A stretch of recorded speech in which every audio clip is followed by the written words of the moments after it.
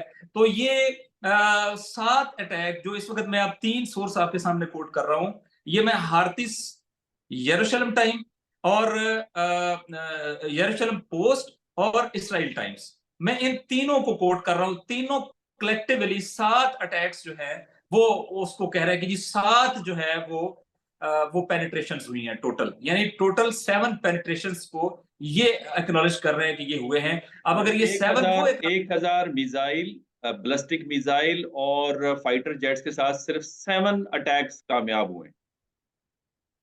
7 attacks بقول اسرائیلی media کے، اور اس کے اندر سے جو ہمارے پاس نیوز ہے کہ دوسری طرف کیا کنفرمیشن ہے وہ 2 کی ہے کہ 2 جگہوں سے جو ہے وہ ان کے ڈیفنس سسٹم کو ایویڈ کر کے، تو وہ یہ اتنا نیچرل ہوتا ہے 100% تو کوئی دنیا کا ڈیفنس سسٹم ہے ہی نہیں، تو وہ ہے. اب سچویشن یہ ہے کہ دیکھیں ہم یہاں پولیٹکس میں بھی ہوتے ہیں نا، تو جلسے کرتے ہیں. جب جلسے کرتے ہیں تو ہمیں نہ صرف یہ کہ اپنے ریجن کے اندر دیکھنا ہوتا ہے کہ اس سے پہلے کس کا جلسہ ہوا ہے، اس جلسے سے اگر بڑا نہیں ہوگا تو ہماری ہوا جو ہے اکھڑ جائے گی، یا ان دنوں کے اندر جو بڑے جلسے ہو رہے ہیں اس سے بڑا جلسہ نہیں ہو رہا تو پھر ہماری ہوا اکھڑ جائے گی. یعنی اگر آپ اس کو اس سے in number, in capacity, in overall آل جو اس کا امیج ہے اس سے بڑا امپیکٹ نہیں دے سکتے تو آپ کو یہ سمجھ لینا چاہیے کہ آپ یہ جنگ ہار گئے، اور وہ پھر کاؤنٹر پروڈکٹیو ہو جاتی ہے. اس وقت اگر آپ یہ دیکھیں کہ اسرائیل کی اس سچویشن میں وہ ولنریبلٹی اور زیادہ کھل کے سامنے آ گئی کہ وہ تو دکھا بھی نہیں پا رہے ہیں، اور 2 اور 2 4 کی طرح 100% یہ پرووڈ ہے کہ اس کا اس کے ساتھ کوئی کمپیریزن ہے ہی نہیں. یہ تو ایک بعض ماہرین اس کو زیادہ سے زیادہ کہتے ہیں کہ یہ ایک فیس سیونگ ایکٹیویٹی ہے کہ جس میں فیس سیونگ دی گئی ہے کہ چلو بھی آپ کی کچھ وہ رہ جائے، لیکن یہ کہ یہ پریکٹیکلی جو ہے یہ نہیں ہے. لیکن ابھی میں ڈرتا ہوں، وہ ڈرتا اس سے ہوں کہ اگر یہ بہت زیادہ ڈیواسٹیشن بھی نہیں کر سکا، یہ سکسیسفل بھی نہیں ہو سکا، اس کے اندر آپ کو کئی دیگر ملکوں کے اوپر ڈیپینڈ کرنے پر بھی مجبور ہونا پڑا. اور ایران کی ڈپلومیٹک فتح بھی آپ دیکھیں کہ سب سے پہلے جن کنٹریز نے جو ہے وہ مذمت کی ہے وہ سعودی عرب ہے، عراق ہے، ریجنل کنٹریز ہیں، ایون جو ہے وہ دیگر عرب کنٹریز سارے جو مذمت کر چکے ہیں. تو یہ ایران کی ڈپلومیٹک فتح ہے. لیکن جب ایران نے اٹیک کیا تھا تو سوائے جارڈن کے، اور جارڈن نے بھی مذمت نہیں کی تھی، جارڈن نے کہا تھا کہ ہم نے ساتھ دیا ہے اسرائیل کا اس ڈیفنس کو کرنے میں اور انٹرسیپشنز کے اندر، لیکن پریکٹیکلی مذمت نہیں کی تھی. تو ڈپلومیٹک فرنٹ کے اندر بھی دیکھیں کہ ساری جو اسلامک ورلڈ ہے وہ تقریباً ایران کے ساتھ کھڑی نظر آئی ہے بشمول سعودی عرب کے، اور یہ خود ایک بڑا انڈیکیٹر ہے کہ ایران کی جو ڈپلومیسی ان دنوں کے اندر ہے، جیسا کہ آپ کو پتا ہے کہ وہ مصر اور دیگر تمام جگہوں کے اوپر گئے، وہ بھی ظاہر ان چیزوں کے ساتھ سنک ہو کے چل رہی ہوتی ہے، تو وہ سکسیسفل رہی ہے. اور ایران نے جو میسج ناصر کنوے صاحب، کیا ہوا تھا یہ جو وہ آپ نے میسج جو ہے اس کا کوئی نہ کوئی رزلٹ یہ آپ نے بالکل صحیح فرمایا. ڈپلومیسی ایران کی بڑی سیزنڈ ہے، پوری دنیا تسلیم کرتی ہے. لیکن جو لمیٹڈ اٹیک ہوا ہے اس میں آپ امریکہ کا بھی کردار تو تسلیم کریں گے نا، کہ امریکہ نے اسرائیل کو مجبور کیا کہ آپ نے لمیٹڈ اٹیک کرنا ہے، اس حد تک حملہ نہیں کرنا کہ جس سے ایران ریٹیلیٹ کرے یا اس کی آئل تنصیبات کو اگر آپ نشانہ بناتے ہیں. کیونکہ امریکن الیکشنز کچھ ہفتوں کے فاصلے کے اوپر ہے، جس سے جو ڈیموکریٹس ہیں ان کو بہت بڑا نقصان ہو سکتا ہے اگر آئل کی پرائسز آگے بڑھتی ہے.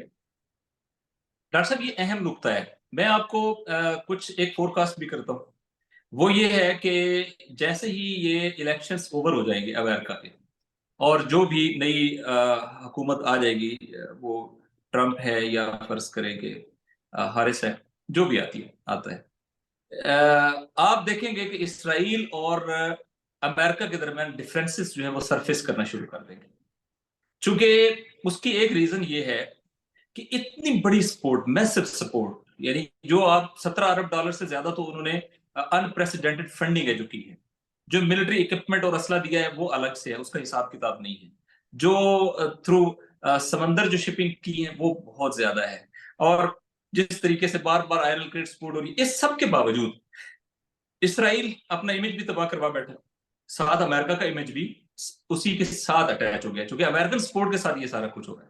کلیکٹیو ویسٹ نے اپنے پاؤں پہ کلہاڑی ماری ہے اس قضیے میں اسرائیل کے ساتھ انکنڈیشنل سپورٹ کر کے، چونکہ جینوسائیڈ ہو رہا ہے، چونکہ ایتھنک کلینزنگ ہو رہی ہے، چونکہ میس کلنگز ہو رہی ہیں، اور یہ ساری کی ساری اس ورلڈ کے اوپر جاری ہے جو اپنے آپ کو نارمیٹو ورلڈ کہلانے کی دعوے دار ہے، اور یہ امریکہ آپ کا اس کا مجھے اپنے آپ کو ایک جملہ چیمپئن بڑا، کہلاتا ہے۔ تو ناصر یہ ان کا صاحب، جو امیج ہے، اور یہ امیج میں نہیں کہہ رہا کہ ہم نے ایسٹ سے بیٹھ کے ویسٹ کا امیج خراب ہوا ہے، آپ ویسٹ کے اندر جو ریزنٹمنٹ ہے وہ انڈیکیٹ کرتی ہے کہ ان کے اسٹیٹ اور سوسائٹی کے اندر ایک بہت بڑا گیپ آ چکا ہے، اور لوگ جو ہے وہ اپنے ہی حکمرانوں کے خلاف ایک شدید قسم کی ریزنٹمنٹ رکھتے ہیں۔ اب اگلا مسئلہ یہ ہوگا کہ آپ نے کامیابیاں کیا دی ہیں، تو اسرائیل کے پاس کامیابیاں دینے کے لیے بھی کوئی چیز نہیں ہے۔ وہ 1 سال کی جنگ، کبھی اسرائیل نے ہسٹری میں 1 سال کی جنگ لڑی ہے؟ نو۔ اس 1 سال کی جنگ میں 1 سال اور 1 مہینہ ریزلٹس کیا ہے آپ کے پاس؟ آج بھی کل غزہ سے 3 اسرائیل کے کرنل جو ہیں وہ مارے گئے ہیں۔ کل ایک دن میں اسرائیل کے دفاعی وزیر دفاع گیلنٹ نے یہ کہا کہ آج ہمارے لیے بڑا سخت دن ہے، اور سخت دن کیوں تھا؟ اس ایک دن کے اندر حزب اللہ نے 51 اٹیکس کیے ہیں، 51، جو انپریسیڈنٹڈ ہے، کبھی ایک دن کے اندر انہیں 51 تک نہیں وہ پہنچے، اور 51 اٹیک کرتے ہوئے انہوں نے جو ٹوٹل فگر جاری کیا ہے اس فگر کے مطابق انہوں نے 300 میزائلز ان کے پینیٹریٹ کیے، ان کے تقریباً 14 فوجی مارے گئے، 100 سے زیادہ فوجی شدید زخمی ہیں، جس کو انہوں نے ہاسپٹلز کے ساتھ ڈیٹا جاری کیا، اور اسرائیل نے بھی اس کو ایکنالج کیا۔ اور میں چونکہ مسلسل دیکھ رہا تھا، ہر تھوڑی دیر بعد اسرائیلی میڈیا کے اوپر اپڈیٹ آ رہی تھی کہ 5 کیجولٹیز، پھر تھوڑی دیر بعد 3 کیجولٹیز، پھر تھوڑی دیر بعد 4 کیجولٹیز، تو یہ خود انہوں نے اپنے اپڈیٹس جو ہے وہ جاری کرتے رہے ہیں، اور ان کے ڈیٹا کے ساتھ جاری کرتے رہے ہیں۔ پھر یہ کہ ان کے مرکاوا ٹینک، ٹوٹل 400 کے قریب ان کے پاس مرکاوا ٹینک ہے، اور 37 جو حزب اللہ کے ساتھ جنگ کے اندر ہے ابھی تک جو ہے وہ تباہ ہو چکے ہیں، اور ابھی پینیٹریٹ نہیں کر سکے، ابھی گراؤنڈ انویژن نہیں کر سکے، ابھی تک اندر نہیں جا سکے، اور اپنی اتنی، اور پھر انٹرنل سچویشن کیا ہو گئی ہے، تقریباً 370 فوجیوں نے ایک لیٹر جاری کیا ہے کہ ہم جو ہے وہ ساؤتھ لیبنان میں یا مثلا ناردرن اسرائیل کے اندر ہم جو ہے وہ اس ایڈونچر کا پارٹ بننے کے لیے تیار نہیں ہیں۔ اس سے پہلے 140 فوجیوں نے الگ سے لیٹر جاری کیا ہے نیتن یاہو کے نام، وہ غزہ کے بارے میں جاری کیا، انہوں نے کہا ہم غزہ جنگ کا مزید جو ہے وہ پارٹ نہیں رہیں گے، اور ہم سمجھتے ہیں کہ جب تک آپ ہوسٹیج ڈیل نہیں کریں گے ہم جو ہے آئی ڈی ایف کے ساتھ جو ہے نہیں چلیں گے۔ یہ 2 چھوٹے انسیڈنٹ نہیں ہے، یہ بہت بڑے انسیڈنٹ ہے، اور انپریسیڈنٹڈ ان کے یہاں ریورس مائگریشن سٹارٹ ہوگی۔ تو یہ اسرائیل اور امریکہ کے درمیان کہ ہم نے آپ نے جو مانگا دیا، جو سپورٹ کہی ہم نے آپ کو دی، اس سب کے باوجود آپ نے پرفارم کیا کیا؟ تو پرفارمنس زیرو ہے، اور وہ پرفارمنس کس کے مقابلے میں؟ کسی ریگولر کنٹری کے مقابلے میں نہیں ہے، ایسیمیٹرک وارفیئر ہے، اور مقابلے میں 2 آرگنائزیشنز ہیں جو اپنی سرزمین کا دفاع کر رہی ہیں، 2 مزاحمتی تنظیمیں ہیں۔ اب آپ کو اس کو لنک کریں ایران کے ساتھ، کہ ایران کا معاملہ ظاہر ہے، ایران کی جو جیوگرافیکل ڈیپتھ ہے اس کا اسرائیل کے ساتھ تو کوئی کمپیریزن نہیں ہے۔ اسرائیل بعض جگہوں سے 9 میل، میکسیمم 9 میل چوڑا ہے، بعض جگہوں سے جو میکسیمم اس کی پوری، اگر آپ، چونکہ وہ ہے ہی لمبائی میں، ایک پٹی ہے لمبائی میں، آپ نے دیکھی ہوگی، جو میکسیمم اس کی لمبائی وہ 300 کلومیٹر ہے، اور جو اس کی میکسیمم چوڑائی ہے وہ 85 مائل ہے۔ اب مجھے بتائیں یہ کتنا ولنریبل ہے؟ اس کا کوئی ٹیرین نہیں ہے، کوئی پہاڑی سلسلہ نہیں ہے، کوئی ایسی جگہ نہیں ہے کہ جہاں سے وہ اپنے آپ کو سیکیور کر سکیں۔ ایران میں ایران میجورٹی مونٹینیس ہے، ایران کا جو میزائل ڈیفنس یا میزائل اٹیکر جو وہ ہے وہ بھی سارے تقریباً زیر زمین اور ماؤنٹینز کے اندر ہیں، اور ایران کا جو جیوگرافیکل سائز ہے وہ اتنا بڑا ہے کہ وہ کئی 1000 کلومیٹر سے زیادہ ایک سائڈ سے آپ کو اٹیک کرنے کی پوزیشن میں ہے۔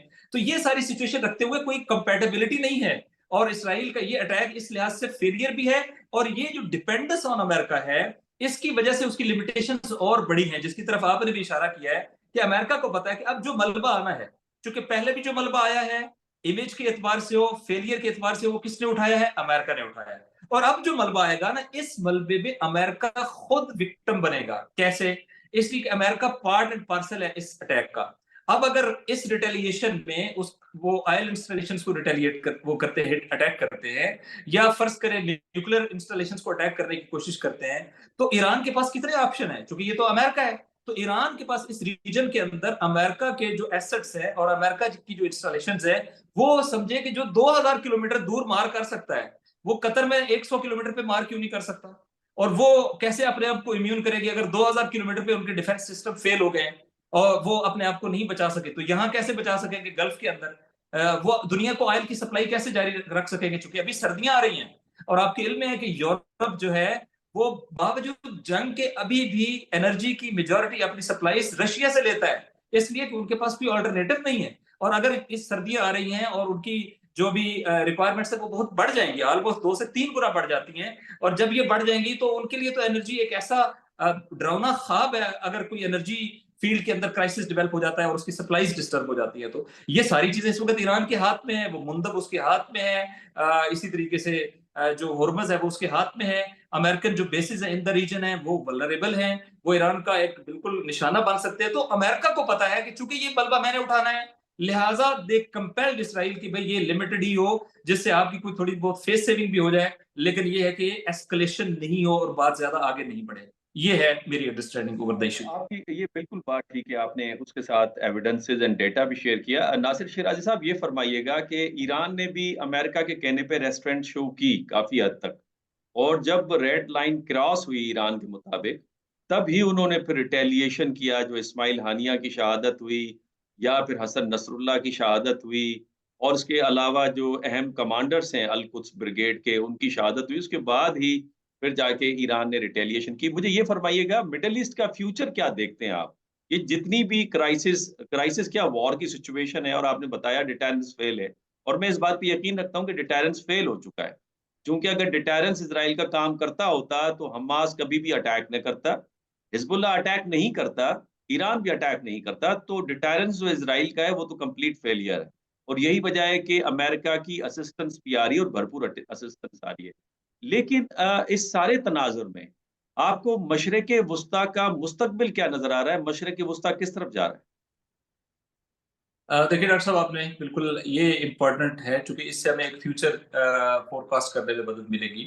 پریڈکشن آئی آر کا کام ہے۔ دیکھیں تھوڑی دیر کے لیے فرض کرتے ہیں ڈاکٹر صاحب کہ آج جنگ اسی مرحلہ پہ ختم ہو جائے، آج جیسے ہے، یعنی آپ نے غزہ تباہ کر دیا ہے، آپ نے ساؤتھ لیبنان تباہ کر دیا ہے، سیول انفراسٹرکچر ٹوٹل ڈیواسٹیٹڈ ہے، 50,000 بندہ آپ مار چکے، شہید کر چکے، اور آپ نے ایک اپنی بربریت جو ہے اس کو تو یقینی دکھا دیا ہے کہ بھی آپ جو ہے وہ you have no limits. Okay, اگر بات یہیں پہ رک جائے تو آپ مجھے بتائیں کیا اسرائیل کامیاب ہو گیا ہے؟ کیونکہ آج 1 سال اور 1 مہینہ گزرنے کے بعد غزہ کو وہ ٹیک اوور نہیں کر سکے، آج 1 سال 1 مہینہ گزرنے کے بعد وہ حماس کا خاتمہ نہیں کر سکے، آج 1 سال 1 مہینہ گزرنے کے بعد وہ اپنے ہوسٹیجز کو ریلیز نہیں کروا سکے۔ پھر انہوں نے فورتھ اپنا ملٹری ٹارگٹ کہا کہ ہم نے نارتھ سے اپنے لوگوں کو واپس لے کے آنا ہے۔ وہ نارتھ سے اپنے لوگوں کو واپس لانا تو بڑی دور کی بات ہے، اس وقت ان کے ڈسپلیس لوگوں کی تعداد میں کئی گنا اضافہ ہو گیا ہے، اور کم از کم 10 لاکھ لوگ، جب تل ابیب پہ اٹیک ہوتا ہے تو کم از کم اس دن 10 لاکھ لوگ جو ہے وہ 1 ملین سے زیادہ لوگ یہ جو ہے وہ بنکرز کے اندر اور شیلٹرز میں جاتے ہیں، اور جس دن حیفا کے اوپر اٹیک ہوتا ہے تو منیمم تعداد جو ہے وہ 5 لاکھ لوگ ہیں جو اس کے اندر جاتے ہیں، بینکرز کے اندر جاتے ہیں۔ لاکھوں لوگ آپ کے روزانہ کی بنیاد پہ بینکر میں جانے پر اور شیلٹرز میں جانے پہ مجبور ہے، اور ایک تعداد زخمیوں کی اس وجہ سے ہے کہ وہ جو پینک ہوتا ہے اس پینک کی وجہ سے آپ کو فوری طور پہ جانا پڑتا ہے۔ آپ کی ملٹری ڈومیننس کی علامتیں تھیں آپ کی انٹیلیجنس، جس کو ہم نے اور بہت سارے لوگوں نے ہم نے تو نہیں لیکن بہت سارے لوگوں نے اس کو اسرائیل کی بڑی سپریورٹی اور اس کا ایک فلیگ شپ کے طور پہ پیش کیا۔ آپ مجھے خود بتائیں، اگر ہم کمپیریزن کریں حزب اللہ کے ساتھ اسرائیل کا، تو وہ تو ایک ملک کے طور پہ ڈیل کر رہے ہیں. حزب اللہ ایک آرگنائزیشن ہے، وہ اس طریقے سے اپنی ایئر فورس نہیں رکھ سکتی، ٹینکس نہیں رکھ سکتی، دیگر چیزیں نہیں رکھ سکتی. نمبر کس کو دینے پڑیں گے؟ یہ اگر شہید کر لیں سید حسن کو تو سمجھ میں آتی ہے بات کہ ان کے ساتھ پورا کلیکٹو ویسٹ کی انٹیلیجنس بھی ہے. لیکن وہ اگر حملہ کر لیں، آپ کے 8200 گولانی بریگیڈ کے ڈائننگ ہال کے اندر اٹیک کر لیں، اور آپ ان کی ٹائمنگ، ان کی پریسائزنس دیکھیں، تو آپ دیکھیں کہ ان کا رزلٹ کیا ہے. اور اگر وہ اسرائیلی وزیراعظم کی رہائش گاہ کے بیڈ روم کے اوپر اٹیک کر لے تو ہمیں ماننا پڑے گا کہ ٹیکنالوجیکلی بھی، اور کوئی سائرن نہ چلے، کوئی وہاں پہ جو ہے وہ الارم نہ بجے، تو ہمیں سمجھ لینا چاہیے کہ ان محاذوں کے اندر بھی جو ہے وہ اس وقت اسرائیل بہت ڈکلائن کا شکار ہو گیا اور اس کی سپیریورٹی نہیں رہی. مرکاوا ٹینک میں آپ کو بتا رہا ہوں ڈیلی بیسس کے اوپر تباہ و برباد ہو رہا ہے. یہ ان کا جو انفینٹری کے اندر ان کی جو مین چیز ہے وہ مرکاوا ہے. ان کا جو اوور آل مین دفاع ہے جس کو پوری دنیا کے اندر انہوں نے پورٹرے کیا تھا وہ میزائل ڈیفنس سسٹم ہے. اب انٹیلیجنس کے اندر اس کا فیلئر آپ دیکھ رہے ہیں، میزائل ڈیفنس سسٹم کے اندر فیلئر آپ دیکھ رہے ہیں، مرکاوا کا فیلئر آپ دیکھ رہے ہیں، امریکہ کی سپورٹ کے باوجود نتائج حاصل کرنے کا فیلئر آپ دیکھ رہے ہیں. اب اگر جنگ بندی ہو گئی ہے ایز اٹ از، فتح کس کی ہے؟ کون ہے جو اس کو جو ہے وہ سیلیبریٹ کرے گا؟ بہت واضح طور پہ ریزسٹنس موومنٹس سیلیبریٹ کریں گے. اب اس امیج کے ساتھ اسرائیل جس امیج کے ساتھ سروائیو کیا ہے وہ میتھ آف انوینسیبلٹی ہے. اسرائیل جس امیج کے ساتھ سروائیو کیا ہے وہ اسرائیل کی سپیریورٹی ہے، ملٹری ٹیکنالوجی کے اندر اس کی ایڈوانسمنٹ ہے. اب اسرائیل کو سروائیو کرنے کے لیے اس کے پاس کیا ہے؟ کس بیس پہ وہ باقیوں کو خوف میں مبتلا رکھ کے وہاں سروائیو کرے گا؟ کیسے وہ اپنی پالیسی آف انیکسیشن اور ایکسپینشن کو آگے بڑھائے گا؟ نہیں کر سکتا. تو میں سمجھتا ہوں کہ سب سے بڑا لوزر جو ہے وہ امیڈیٹ لوزر آئندہ کی مڈل ایسٹ کے اندر وہ اسی پیٹرن کو بھی اگر دیکھ لیں اور مزید جنگ آگے جاری رہے تو اس کے نتیجے میں ڈرین آؤٹ کون ہوگا؟ اکانومی کس کی ڈرین آؤٹ ہوگی؟ ریورس مائگریشن کس کی اسپیڈی ہوگی؟ کس کے لیے زیادہ پرابلم ہے؟ وہ اسرائیل کے لیے، چونکہ وہ اپنے آپ کو ایک سٹیبل کنٹری کہتا ہے. حزب اللہ کے لیے نہیں ہے چونکہ ان کے لوگ اس وقت مائگریشن کے اندر ہیں اور وہ عادی ہیں کہ ٹھیک ہے ہم کیمپوں میں رہنے لیں گے، لیکن وہ اس جنگ کو آگے بڑھانے کے لیے تیار ہیں. وہ 1 سال بھی لڑ لیں گے، وہ 2 سال بھی لڑ لیں گے. اگر غزہ وداؤٹ سپلائی 1 سال سے زیادہ لڑ گیا ہے اور ابھی تک رزلٹ آپ نہیں لے سکے، تو حزب اللہ کے ساتھ تو سیریا ہے، ایران ہے، عراق ہے، اور ایک پوری چین ہے. یہ تو بہت لمبا آپ کو بلیڈ کریں گے، ان کی پالیسی بھی بلیڈ کرنے کی ہے. لہٰذا یہ تو اسرائیل کے لیے افورڈیبل نہیں ہے.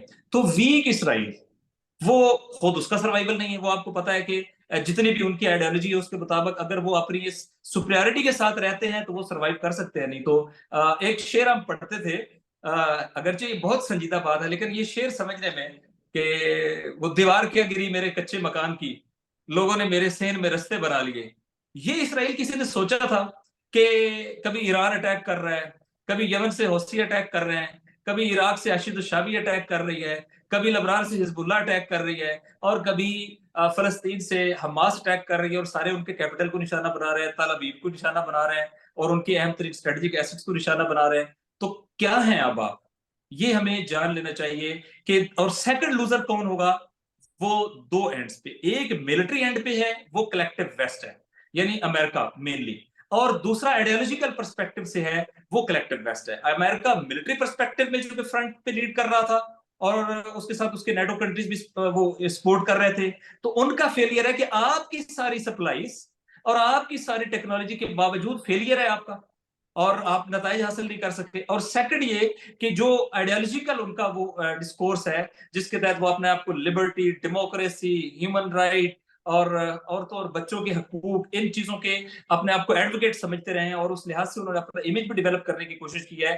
وہ اس جگہ آ کر کھڑے ہو گئے ہیں جس جگہ سے شاید انہوں نے اپنا سفر شروع کیا تھا، اور آج پھر ان کو اس ٹائرنی، اس جینوسائیڈ کے اندر برابر کا شریک جو ہے وہ سمجھا جا رہا ہے. تو جو فیوچر ورلڈ ہے میں سمجھتا ہوں کہ مڈل ایسٹ نے بہت تیز کر دیا ہے جو shift of power from west to east کے پروسیس کو، اور اس کے اندر جو سب سے زیادہ رول پلے کیا ہے وہ فلسطین اور لبنان سے مزاحمت نے پیش کیا ہے. اور چونکہ ویسٹ نے اپنی ساری پاورز یہاں لگا کر اپنے لیے ایک بہت بہت خسارے کا سودا کیا ہے، انہوں نے پریکٹیکلی اپنے امیج کو اتنا خراب کر دیا ہے کہ اب چائنا کے لیے اور ایسٹرن کے لیے بلاک کے لیے اور برکس کے لیے اور اسی طریقے سے رشیا کے لیے اور ایران کے لیے آئندہ فیوچر ورلڈ کے اندر پلے کرنے کے امکانات بہت بڑھ گئے ہیں. اور میں سمجھتا ہوں کہ ایک اور ملٹی پولیرٹی ایمرج کر رہی ہے جس میں امریکہ کا وہ جو ہیجمانک رول ہے وہ اس فلسطین کے اندر اس کے رول کی وجہ سے اسرائیل کے ساتھ مل کر وہ کمپرومائز ہو گیا ہے، اور اب اسرائیل کے ساتھ وہ ایک ڈائریکٹ پارٹی بن گیا ہے. اب وہ ایون